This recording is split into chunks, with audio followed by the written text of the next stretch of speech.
motherhood is much harder than running a business. And it's been one of those things for me. It's been the hardest thing I've ever had to do. There isn't a rule book of how to do Yeah. it right. I've tried my best to not lose my identity by remembering who I was, but also understanding that I can say that in the past tense, and like that's what mommy used to do. Or that I also know that my strength is who I am as a creative. My strength is who I Yes. am as an artist. And Welcome to Musings of a Geriatric Mama, where we discuss all things millennial and motherhood. This is not your average show where we romanticize being a mom, but rather a place where we keep it real while guiding you through restorative living and wellness, mind, body, and soul. Here you'll find impactful insights from high-achieving moms and mother figures navigating life through this exhausting yet simultaneously rewarding journey. You may laugh or cry and even possibly pee yourself. So do a Kegel or two and hold on to your seat. It's going to be a bumpy ride, but it doesn't have to be a lonely one. I'm your host, Kedna Amey, and thank you for meeting me here.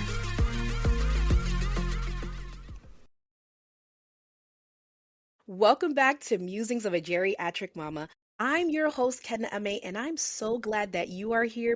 Today will be such an impactful conversation that not only expecting moms could get some wisdom from, but also moms that are already in the trenches when it comes to trying to balance business as well as motherhood. So without further ado, I would love to introduce Bee Trofort-Wilson, who is a multi-passionate creative, commercial photographer, educator, podcaster, wife, and mother, navigating the powerful intersection of motherhood and entrepreneurship.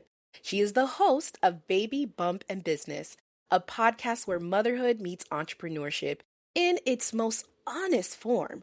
Through candid conversations with inspiring creative mothers, Bee explores pregnancy, postpartum, scaling businesses, sleepless nights, marketing strategies, and the beautifully messy reality of building a family and a brand at the same time. With a heart for storytelling and community, creates spaces where women feel seen, supported, and empowered to thrive in both motherhood and business without sacrificing their identity, ambition, or creativity. She is proof that you can grow a bump and a business simultaneously and do it with grace. Welcome, welcome, welcome. thank you so much for that intro. You are very welcome. I mean, clearly, you're an impactful visionary, and I feel so blessed to have you here because what I love, and I have to give you some of your flowers beforehand, is the fact that you have the desire to tell the truth about what it means to still hold on to this ambitious version of yourself while leaning into a new role of motherhood. And I think that it's helpful when we do have these honest conversations because it kind of demystifies motherhood. And instead of romanticizing it, because we know motherhood can be messy, we're telling the truth because I think, they say cliche, the truth shall set you free.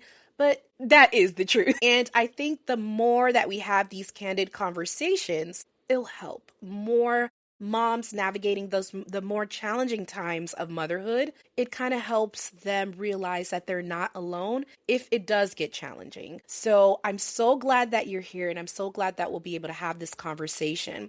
And before we get into the essence of who you are and how your journey has been, I always like to start off with talking about who you were before motherhood. So before motherhood, what did ambition look like for you? And then how did that eventually lead into your motherhood journey? So for me, ambition for me means just being fearless. So my brand is Be Fearless Studios, Be Fearless and Create. And for me, it was just always going into life just trying to be fearless, even if I wasn't sure what the future would hold, just going after whatever it may look like. And hopefully it turns out the way that it should. Even, I know we spoke about this briefly, but coming from a Haitian and Caribbean background, wanting to be a photographer was something that a lot of my family did not believe was a real job or a real passion, Yeah. and being blessed to be able to still follow and navigate that footsteps. And my career has been just a blessing of God because I never even saw it being what it is now. So I've just Yeah. been so grateful that I stuck to it, that I was Yeah. fearless, that I was ambitious. And even though I wasn't sure what it would look like, God definitely planted the steps for me. So to be here is just a blessing. And moving into motherhood, it has definitely made me, I wouldn't say reconsider my goals, but it's definitely opened up the possibilities of what my goals could be, but as well as knowing that I don't have to necessarily close my goals for good. I Yeah. remember when people found out that I was pregnant, a lot of people were like, so are you going to stop shooting? And I'm like, why would I stop Mm. shooting? Like, why would I stop my career or my job that I've been doing full time? And Yeah. it's always funny because my husband never got those questions. It was always like, so are you going to slow down? Are you going to stop? Are you going to, what is that going to look like? And I think that goes to say it's sad that women, when we get into this new role of motherhood, people forget the journey that it took for us to get there. And they think that it should just stop. And it's like, okay, yeah, you did what you needed to do within your career. Now it's time to sit home and be a stay-at-home mom. And I'm like, that was never in the plans for me. And my husband knows that for sure. I am not a stay-at-home woman. But for me now, it's just, I have conversations with my daughter every day where it's just like, even if I'm going to work, mommy's going to go to work today. And everything that I'm doing is to build your life, and everything I'm doing is for you. And I don't know what that's going to look like in the next 5, 10, 15, 20 years. But now it's just made me cherish the time that I have more at home, but also figuring out just different ways of balancing what this can look like and what my goals, even if they may not change fully, but if I just adjust it a little bit to know that even if I don't reach it fully, that I'm still satisfied with what I've been able to accomplish. You said so many amazing things, and I'm going to try my best to unpack it. So, one of the things I heard you say is that ambition was a driving force that helped you to continue to pivot when your motherhood journey did actually start, right?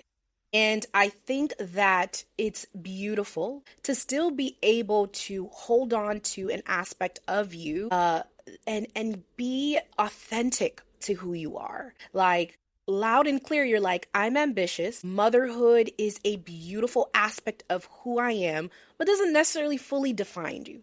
Because for a lot of us, motherhood creates an identity shift. And for many ambitious women, that identity shifts kind of takes them off guard, because it's like you realize that you've always been going maybe 100 miles per hour. And when you become a mother, you realize that, okay, maybe I need to slow down a little bit, or I need to create something that works for where I am and who I'm becoming anyway, right? So I love the fact that you still leaned into the fact that you are ambitious, you are creative, it is a part of who I am. Motherhood is also another facet of who I am.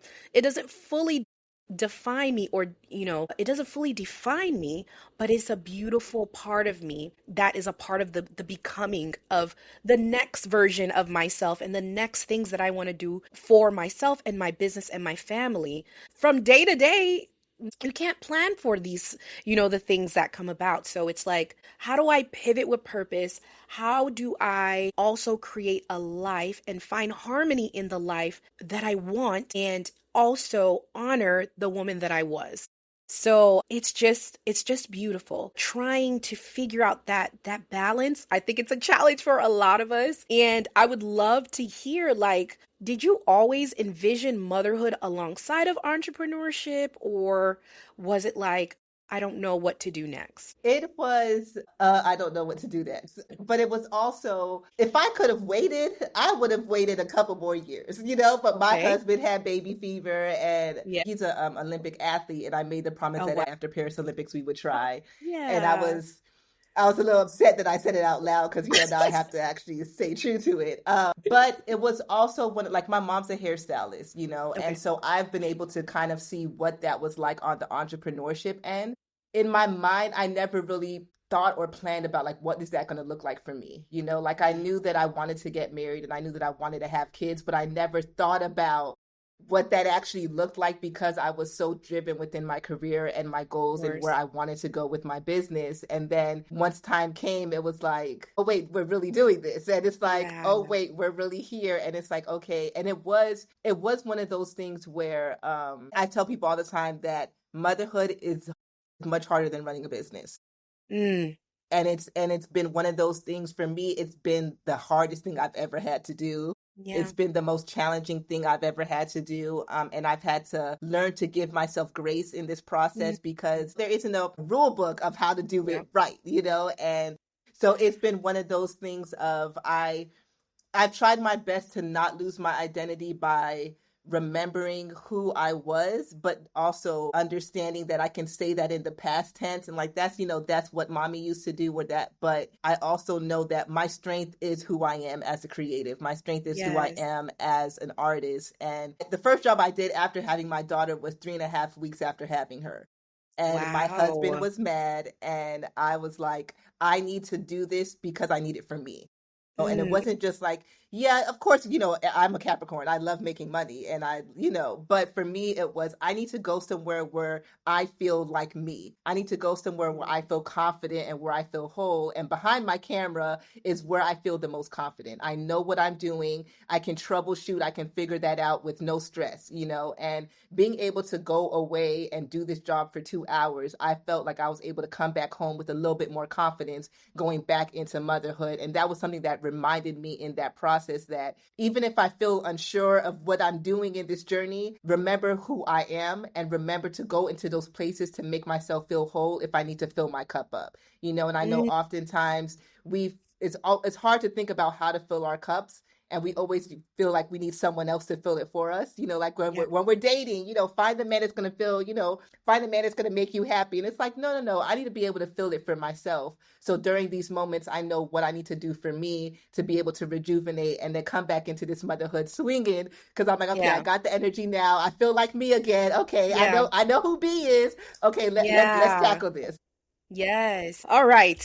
I mean, a lot of us when we're in the new in the trenches they say and it's hard to like fulfill I should say the need of our own needs, like to fulfill our own needs, okay, to clarify, because we are so committed to making sure that our baby thrives, right? And sometimes we forget about ourselves. So the fact that you're like, no, I just need this 2 hours to remember who I am, pour into myself, to be revitalized so that I can be a better present, whole mother, wife, sister, friend. It's so important because I always say this: a whole me and a better me is better for everyone else. When we do pour into our own cup, it's easier for us to continue to give.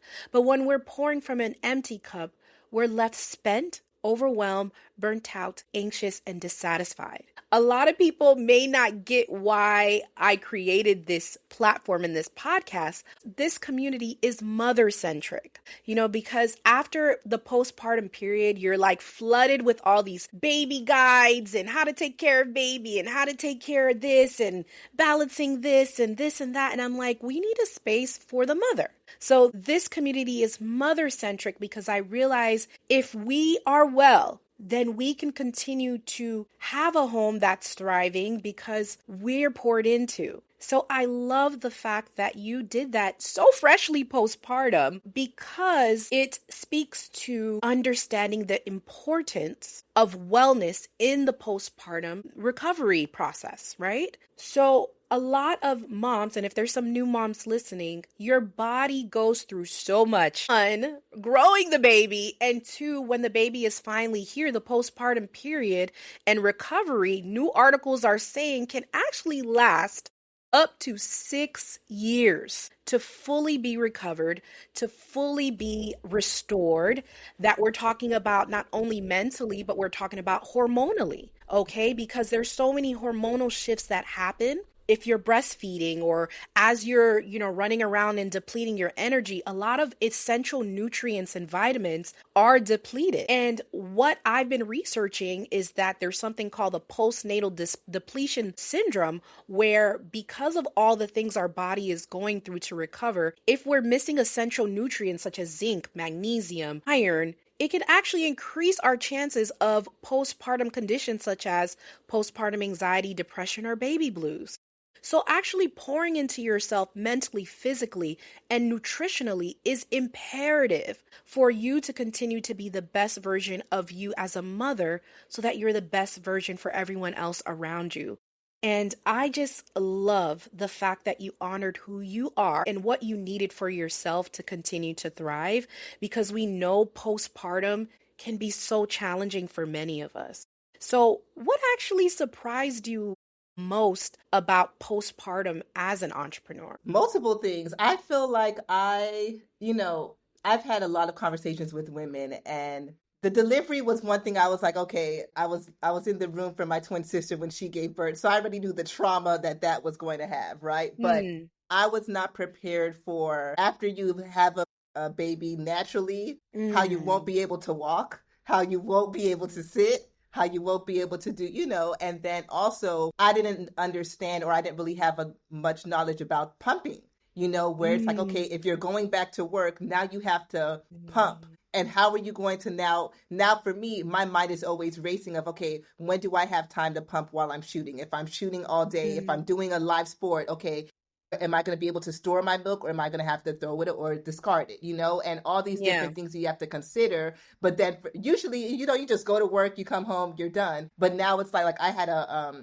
11-hour event yesterday, and I literally had to wow. figure out, okay, during what time can I actually dip away to pump? And it's like, oh, do I have access to a cooler? Do I have access to a fridge? Do I have access to Yeah, ice? And all these different things. And it's like, now as an entrepreneur, you have to think about all these other additional things whenever you're working now, whenever you're planning now. So that's definitely, those are the two main things I wish I had a little bit more knowledge of, or I had yeah, more preparation going into it. Like, yeah, here's some things to expect outside of just parenting, outside of just yeah, having a newborn. Here are things outside of that you're going to have to consider or add into your work-life balance, because right. now these are things you have to do in order to be able to feed your child and to be able to have milk stored, so that if someone has to watch your daughter, and if you're breastfeeding exclusively but you have a bottle, that you're able to have milk for them, and all these different things. And that was something that threw me for a loop, and it's still, I'm like, whoo, 6 months in, and it's like, oh my gosh, we're still doing this.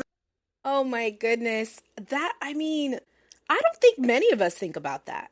I don't, and I don't think we have this conversation enough, because as you're telling me that story, I'm like, "Oh my gosh, that is so true. How do you actually schedule around, such an intense workday?" Where you may not always have the opportunity to get away, but you have to try to the plan so that you can continue to provide nourishment for your child that's growing. And I'm happy that we're making space, and I'm happy that we're having these conversations so that maybe the next generation, or the next group of expecting moms that are entrepreneurs, we can figure it out together, because there is strategy behind, balancing business and motherhood. But the thing is, it's never going to be this perfect playbook, right?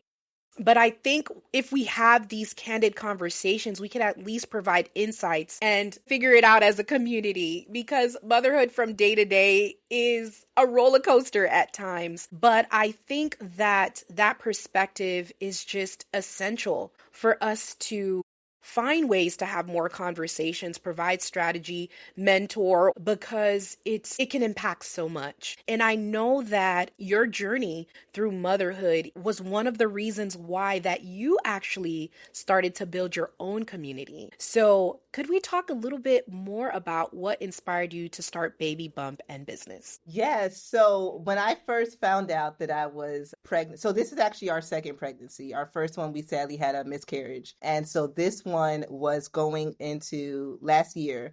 Once after we healed and did everything that we needed to do, we decided to start again. And then my first trimester came, and I this is the first time I had fear, right? Like Mm. I had all the, symptoms of like nausea, fatigue, all these different things. And I literally was like, if I cannot work for the remainder of this year, what am I going to do? Ooh, And yes. that was scary.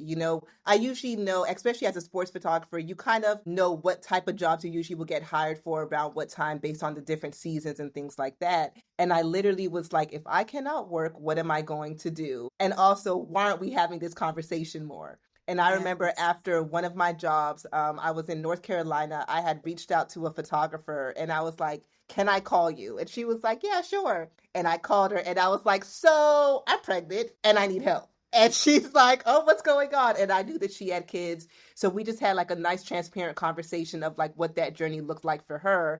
And then that was when it was like, you know what, we need to have this conversation more often, especially within this creative entrepreneurship field, because there's a Mm. lot of things that we don't know and we don't know where to look. Like I was Googling and not anyone was really talking about it. And so that's kind of what birthed Baby Bump in Business, because I just started reaching out to my peers and I'm like, you know what? We need to record this conversation. So I recorded in my third trimester, I recorded 18 episodes. And Wow. it was a lot, but it was also because I had slowed down with work, it filled me up because I had something it still gave me a project to do. It gave me something to be able to leave the house and work towards and feel like I was still creating something. So Mm. that was one of those things where it's like, you know what? I know I can't move as much as I want to, but I know I can sit down and have a conversation. So Yes. that's what birthed Baby Bump in Business. And it's definitely been a blessing because I've been able to connect with so many amazing women, learn so many things from their stories that have even helped me within this new journey of motherhood. And I'm just so grateful for everyone that has just decided to share space with me. So beautiful. I love that. When there is, so a creator has to create. A creator has to create in one way or another. And I always say this, we were created by a creator. So being creative is in us. We just got to be able to tap into it. And what I loved is how you were able to pivot because you realize you still needed to feed that person who you are, right? You are creative through and through. And you were able to marry those journeys together in such an impactful way because these conversations are not necessarily had. And you niche down to the creative entrepreneur because that's in and of itself such a roller coaster navigating entrepreneurship as a creative because, our work sometimes can be seasonal. You're in sports, so I'm sure, that changes from, day to day, month to month, season to season. And I love the fact that you still poured into a side of you that you realize that you have to nourish, you have to make sure that you're growing in some way creatively. And I share one of the similar stories in the fact that at some point last year I did shut down my business to kind of focus in on family. And during that time, during that moment of like more stillness, I was able to finally do something that I've been putting off for years, and that is this podcast. So, no matter where you are in your creative journey, and for you in your motherhood journey, there's still beauty in creating something new as you were waiting and continuing to create life in your body. So you birthed so many beautiful things, and I love that. And what I realized is that becoming a mother actually affected in a positive way how I decided to create as a photographer as well, because I fell in love with how resilient women are, and I wanted to capture that as much as possible. So I leaned into motherhood and maternity photography when I finally transitioned into full-time photography because I was so in love with what it takes to really go through a motherhood journey and birth a child and recover and continue to try to maintain ourselves. So I'm so inspired by women like you and women daily that are just doing the thing because motherhood can be so challenging at times. So I just wanted to know, how did motherhood influence your art and photography? So for me, I definitely agree with everything you said about being able to honor women. It's definitely, I mean, I've always, within my work, I've always tried to amplify women in a positive light. I never tried to sexualize them. I always wanted to show beauty and strength, whether it's Yes, mentally, physically. And that's kind of how I got into sports photography as a whole. love that. Love But for that. me now, it's made me it's made me reconnect with my why. And I say that in Mm, regards to understanding that life is an experience, but also when you're able to capture it, these are memories that you're going to be able to cherish for the rest of your life, you know? And yes. whenever I'm working with people now, even no matter who my subject is, I try to think about, this is an experience that they're never going to get ever again. And working with me, I want that to be an experience. And motherhood actually amplified that because for me, I photograph my daughter every single day. I've tried to make it a thing. It's something I learned from another photographer just to, document the journey every day. But seeing how fast she's grown in 6 months, it's made me be able to appreciate and cherish those photos I took back then. And so now, Yeah. whenever I'm working with people, I have that playing within my mindset of every image that I'm going to create, that they're going to be able to look back on this memory in a certain type of way. And what Yeah. experience do I want them to be able to reflect on? Do I want them to think about a negative experience or a positive experience? Mm. And always positive. So it's definitely made me reconsider just the value that art brings, no matter who you're creating with, but just the value of what it is that you're creating. Absolutely. One of the things that I used to say as well is that, we want to create legacy that lasts a lifetime. For some people, like we talked and we joked about earlier, our Caribbean parents not understanding photography as something that is substantial and something that is impactful and something that you can build generational wealth and financial freedom from. But people don't understand that despite it seemingly to be a luxury, photography is so beautiful when it comes to preserving legacy. Something that I was leaning to more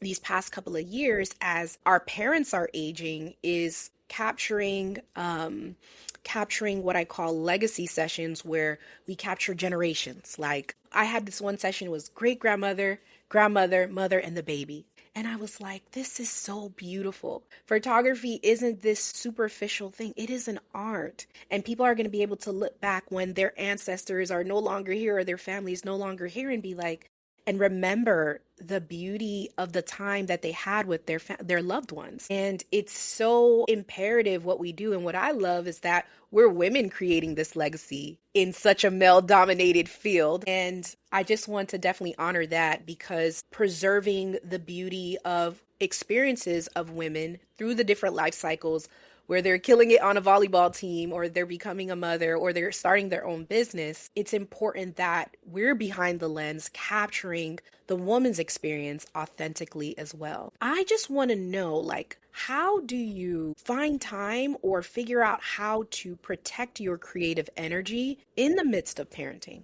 So I've had to force myself to do it. For me, it's typical, like when you're running a business, right? You always have to learn to pivot, but you're also having strategy sessions, whether it's with your team members, whether it's just with Mm. you yourself and ChatGPT. Sure. But for me, I've really found that motherhood made me more organized. I'm a Okay. Capricorn. I'm very organized. I'm very Okay. strategic with everything, but Okay. it's heightened it even worse. And I feel sorry for my husband, but I'm a calendar girl. Like everything is somewhere. It's organized. But for me, I've really had to put time into being like, you know what, B, you need to do this. So let's plan out time to do it. Even now, I'm in the season of wanting to go back and do test shoots and just having fun Yes. creating behind the camera. So I've Yes. actively Yes. put myself on a challenge of I have to do a certain amount per month. I'm, creating my mood boards and things like that, and Love that. actually making it a challenge for myself to know that even if I don't complete anything else, if I'm able to do this challenge, I've been able to complete something. So for Yes. me, it's also just, continuing to challenge myself, not just as a creative and as an entrepreneur, but just as a human as a whole, and knowing that, the older that my daughter gets, we're still going to be pivoting in different ways. So whatever I can control is my business and what I create. So let me focus on still being able to put time to do that and put time to still enjoy the art that I'm creating and creating the art that I love to create. Absolutely. And I think that you touched on so many valuable points when it comes to entrepreneurship and what, many call the CEO mindset. And that's time blocking. One of the strategies that are imperative to being successful in business or trying to continue to create boundaries for successful entrepreneurship is something called time blocking or habit stacking. I've been listening to this book called Atomic Habits, and it talks about stacking other habits onto one another so that you can get more done. So I think a part of successful entrepreneurship, even as a mother, is creating those time blocks so that you can successfully accomplish things as much as you can. Because we know that motherhood is a roller coaster, and we're trying to balance. That's another word that a lot of people are like, what is this life balance? But, work-life balance. But we are trying to accomplish that the best that we can. So strategically planning out blocks of time and being intentional with setting personal goals along with business goals, along with family goals, I think that can definitely help when things can be very unpredictable in motherhood and in business at times itself. Do you actually believe that balance exists, or what's your take on that? Because it's a hot topic. A lot of people are trying to call it work-life harmony. But what do you have to say about balancing it all, or doing it all, or having it all? I don't think that it exists. And that's something that a lot of people have said, like there's no such thing as balance. But for me, I have looked at it from the perspective of, one of the guests I just had, she said, split your time into quarters. So like if you work in sports, like there's a first quarter, second quarter, Yeah, third quarter, nice. fourth quarter. But for me, what I found is instead of like searching for balance, searching for, to me, what makes sense at the time. Yeah. Knowing that every week is going to be different and just trying to plan it day by day. Like, okay, this week, I know that I have this amount on my plate. What am I able to do? What can I do? And if I can fill this in, I'm going to fill it in. And if not, we're just going to push it to the next week. But still Yes. just being able to prioritize, like knowing what are my main priorities. My main priorities is, of course, my child, and of course, spending time with my husband. And then when it Hmm. comes to my business, what are my business priorities and how do I need to show up this week in my business? And just being able to do that. So I haven't figured out the balance because every day is different. Every week is different. She is not on a nap schedule, although we have tried. So it's like, we just figure it out, and Yes. being okay with, for me, I've had to find joy in knowing like, what, this is a season that we're in. And Yes. as Oh, much as I would want to be on control, where it's like you go to bed at this time and all these different things, being okay with like, what, this is going to be part of her story that I get to like talk about and tease her when she gets older. Like, girl, you would nap for 10 minutes this day. And, so, and just for me, it's just giving myself grace, like knowing if she takes mm. a short nap and I can't get what I need to get done, just do as much as I can during that time. I completely agree with that. You said so many valuable things that I'd love to just kind of get into a little bit more. So, one of the things that you led with was grace. And I think that that is so important for us to practice grace when it comes to being an ambitious woman.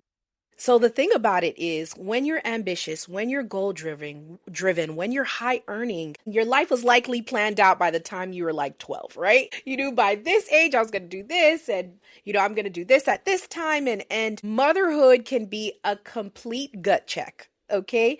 Because what I realize is that from day to day, even moment to moment, things can unexpectedly change. So I think that a lot of what people may not completely understand is there's so much of a mindset shift that has to occur as an ambitious woman that becomes a mother, because a lot of us, we hold on to this thing called perfectionism. And what I realize is that perfectionism may not necessarily help when it comes to motherhood, because if we hold on to it and when things may not necessarily go as we planned, then we may feel like we're failing. And the truth is, you're not failing.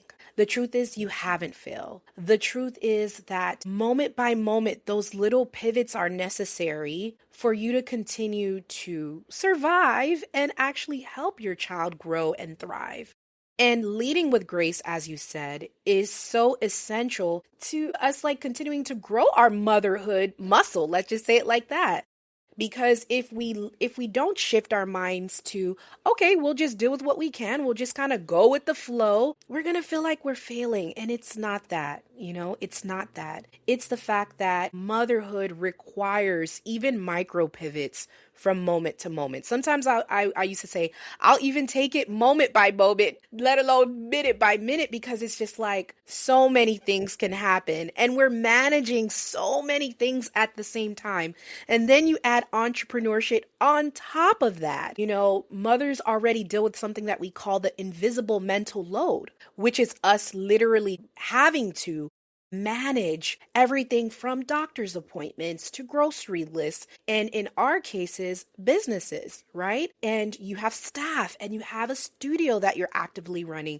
And then you have you have a shoot schedules that are demanding. There's so much to undertake that if we don't operate with grace and this other beautiful thing called self-compassion, which is just honoring yourself and providing yourself love just like you would anyone else, it can make the journey harder. So having, a flexible mind in, hey, balance may not be achieved perfectly, but you're embracing your season, your current season. You said that so beautifully, with grace, and I love that. And you also mentioned something about like making time for what matters most and prioritizing things. And for us in this case, we have partnership that we have to consider. I think that sometimes we can get lost in motherhood or entrepreneurship, that sometimes our other ships sail. And one of those ships is partnership with our spouse. So, how has partnership played a role in sustaining both motherhood and business? And what advice can you give to those that may be having some difficulty balancing partnership and entrepreneurship? I would say motherhood has definitely shaken things up, Yeah, that's but the it's truth. also forced us to communicate a little bit more. I know you Mm, spoke previously about like the mental overload, and I think that it's hard for men to really understand everything that a woman goes through after giving birth, right? Where, like you said, our mind is running 1,000 miles a minute all day, every day, whether we're planning for our work, whether we're planning for our child, just even planning for, okay, groceries. It's her diaper bag ready? Is everything in the diaper bag? Do we need clothes? Does she need this? Does she need that? Your mind is always going a mile a minute. And then also your body is working 24/7 to produce food, yeah, right? And because of that, mentally you're tired, physically you're tired. My tolerance level is this big. Even with my partner, it's like, sir, like my tolerance level is here. So if you do anything, it's going to feel like here. And we've had right. to really communicate a little bit more. And that's something that no matter where you are within your relationship, communication is going to be the key. Even if it's hard to communicate, for me, I've shut down because I've been so overwhelmed, and my Yeah, coping mechanism is either work or shut down or yeah, both simultaneously, right? And it's like understanding what are your coping methods, but understanding what you have to do for yourself and for your relationship. What me and my husband started doing, we used to do a weekly date night. So once a week, Wednesdays were like our date nights every single week.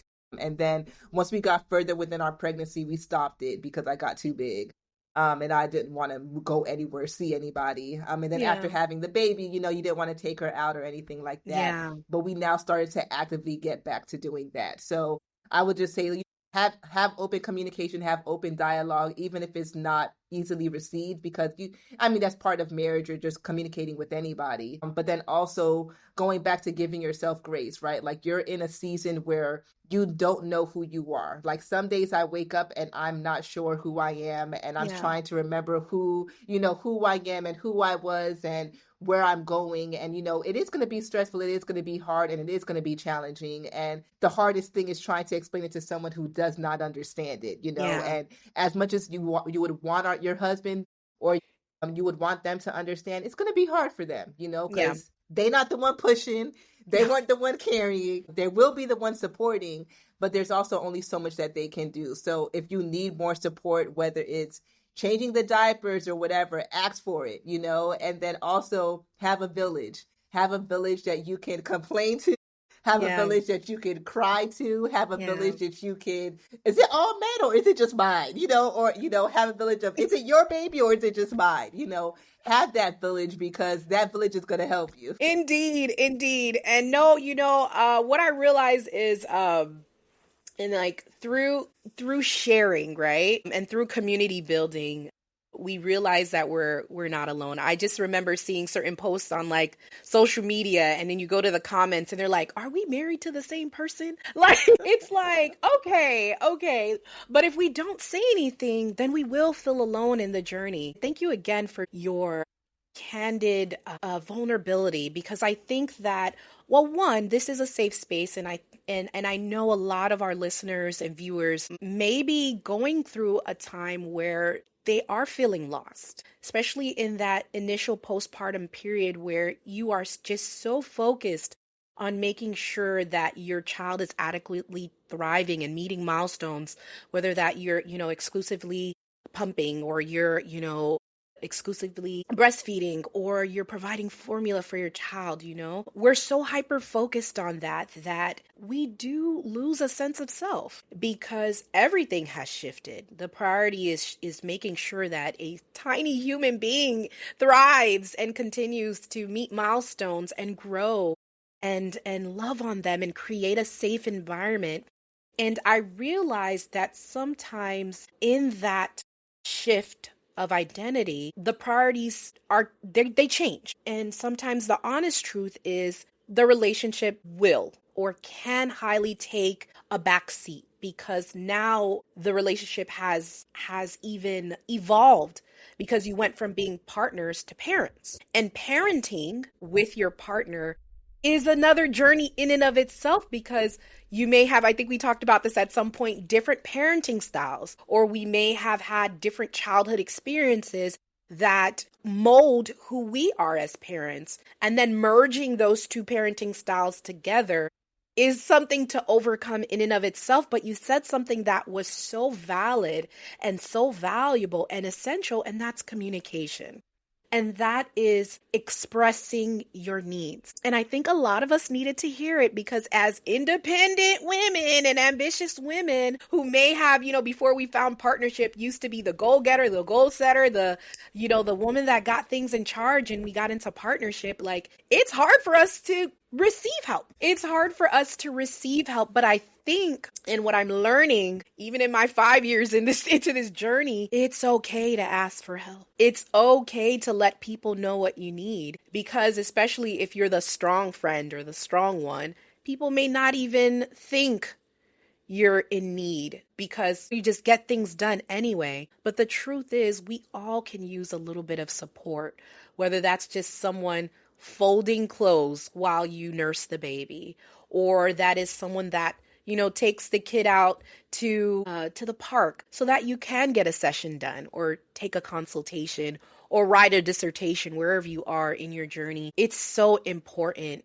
And I love that we can be honest about the truth of partnership, parenting, and trying to balance that, but making the time for one another, as you mentioned, it's important. Even if it's like, okay, date night used to be at a beautiful restaurant. Now it's just when the baby sleeps, we're having a movie night and we're having pasta, together, but still creating that time. So I love that you talked about that. And before we definitely close, because we're coming to that time, what would you tell a pregnant entrepreneur, or an entrepreneur early in their motherhood journey?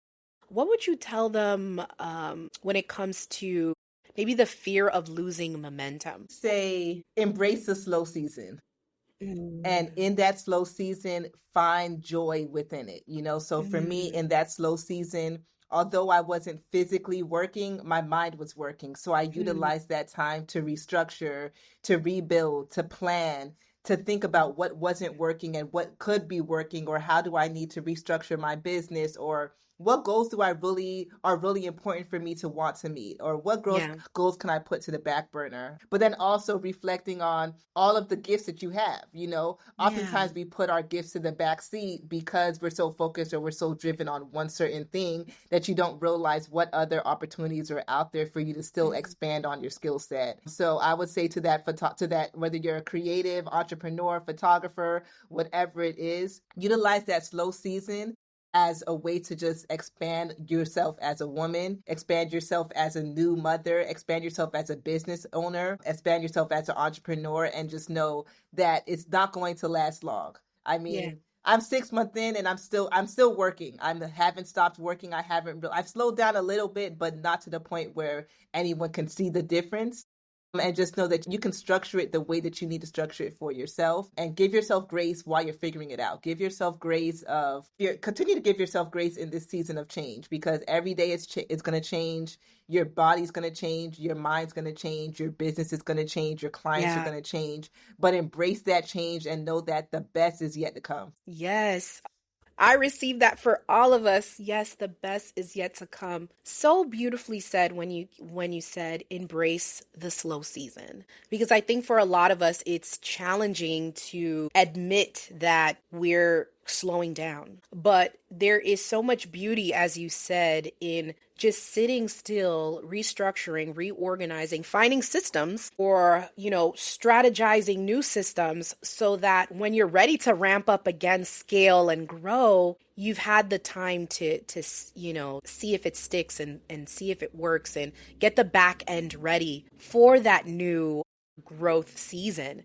And seasons are so important. And I think that sometimes as ambitious women, we don't embrace those slower seasons or the seasons that are teaching us. We don't often embrace them, but it's a beautiful time to find some stillness in the chaos and really lay those foundational pieces for the woman, entrepreneur, mother, wife, friend that you're becoming. Because for me, I felt that motherhood was a catalyst actually for the opportunities that I've always dreamt of, but I never really, thought that it can happen. And even though it was messy, chaotic, overwhelming, it was so beautiful to actually have time to think about those unseen things that I thought would, that's not possible. That's not possible. But motherhood became a catalyst for the beauty in this next version of myself that I can't wait to meet. And I realized that in that slow season, I had to mourn the former version that I was trying to hold on to so much. But it's okay to mourn. It's okay to figure it out and celebrate that person, because those characteristics are still very much essential as you continue to propel forward. So thank you for sharing that bit of advice, because I think even myself 5 years in, I needed to hear that again. It's okay to embrace the slow season with grace. This is one of my favorite parts of the show, and that's called our millennial nostalgia breaks. I feel like we're millennial moms and we're pretty fun, and it's crazy that we're the parents, but I think that I know, but I think that the music, art of the time of the late 90s and 2000s kind of shaped who we are as parents and who we're becoming. So is there any moment that you felt was like fun or cool when it comes to growing up as a millennial, and something that kind of brought you joy from that time? I do have one, but I feel like it's good. It's going to be very bad to say, and it's only because the season that we're currently in. I apologize to anyone listening. I'm originally from Miami, Florida, so what, 305 was one of the people that we all listen. Pretty Ricky was one of our favorites, who we shouldn't have been listening to at the time. And it's funny because they're on tour right now, and all of my friends from like high school, we've been like sending like videos of Pretty Ricky came and performed at our high school. When we were in high school. Oh my gosh, I feel so old. So we were like joking about when they came to perform at our high school, and how the principal was like, we're too young, so like they're not allowed to bring any girls to the stage. So that's one of the funny, like, very, it's bad for it, but that was a fun memory. Sure. Listen, like Pretty Ricky. So I'm from Miami as well. So trust me, we definitely should not have been listening to them, but there was some good music. But I always remember those local performances and how they would bring like a local artist, and it was a good time. It was a good time, and I think there was so much innocence there. There was so much innocence there, and so much like we're just carefree, and I love that. Yeah, come on now. Yeah, Pretty Ricky. If you don't know, go ahead and look it up. Oh my gosh, Bee, thank you so much. This conversation, I feel like, has been so thought-provoking. It's been so real and authentic.